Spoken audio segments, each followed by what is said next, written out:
আসসালামু আলাইকুম। আমি এখানে আবার একটা শিওর পেয়ে গেছি। তো আমি এখানে আপের জন্য ট্রেড নেব। তো নিচ থেকে ট্রেড নিতে ট্রাই করবো। হ্যাঁ, আমাদের সাপোর্ট লেভেল থেকে এটা আপের জন্য ট্রেড নেব। তো $50 2টা ট্রেড নেব। আরে ভাই একটু নিচে আরে ভাই।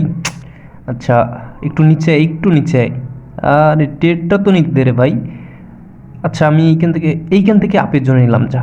আমি এইখান থেকে আপের জন্য নিচ্ছি। আচ্ছা, মানে একটু ভয় করে যাচ্ছে, মানে একটা ট্রেড শুধু নিচ্ছি। তো এই ট্রেডটা নেওয়ার লজিকটা যদি দেখাই, ভাই মার্কেট কিন্তু বারবার বোঝাচ্ছে, দেখেন এই যে যদি দেখাই এই সাপোর্ট লেভেলটা, হ্যাঁ এখানে কিন্তু সেলাররা বারবার অ্যাক্টিভ হইতেছে, বাট এটা ব্রেকআউট করে নিচে আসতে পাইতেছে না। এই যে দেখেন ক্যান্ডেলগুলো, যে ব্রেকআউট করে নিচে আসতে পাইতেছে না।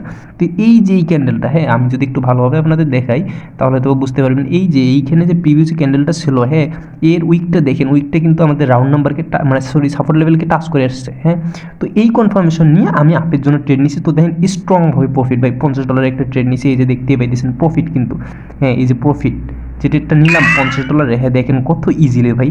কীভাবে আর বোঝাবো আপনাদের। হ্যাঁ, এই যে ট্রেডটা আমি কিন্তু আগেরও একটা ট্রেড নিয়েছিলাম এখানে, মেবি কোন ক্যান্ডেলে জানি, এই যে সরি একটু যদি ভালো করে দেখাই, তো আমি এই ক্যান্ডেলে হয়তো বা প্রফিট ছিলাম। হ্যাঁ, তো আমি যদি ট্রেডগুলো দেখাই তাহলে বুঝতে পারবেন। এই যে এখন দেখেন, এই যে এখন যে $50 ট্রেডটা নিলাম এটা কিন্তু প্রফিট, আলহামদুলিল্লাহ প্রফিট। এই যে 15 ফেব্রুয়ারি, এর আগেও 3-4টা $50 ট্রেড নিয়েছিলাম, ওগুলো কিন্তু প্রফিট। হ্যাঁ, তো এই যে বিষয়টা, হ্যাঁ এখানে যে বাইরে অ্যাক্টিভ হয়ে গেছে, এখন মনে করেন আপের জন্য আমরা ট্রেড নিতেই পারি এই ক্যান্ডেলও, কিন্তু এখানে টাইম নেই, যার কারণে আমি আর এখানে ট্রেড নিব না। তো শর্টকাট ভিডিও দিচ্ছি এর কারণে যেন আপনাদের একটু বুঝতে সুবিধা হয়, তো এই জন্য ভিডিও বারবার মেক করতে হয়। তো আশা করি বুঝতে পেরেছেন। তো ভালো থাকবেন, আল্লাহ হাফিজ।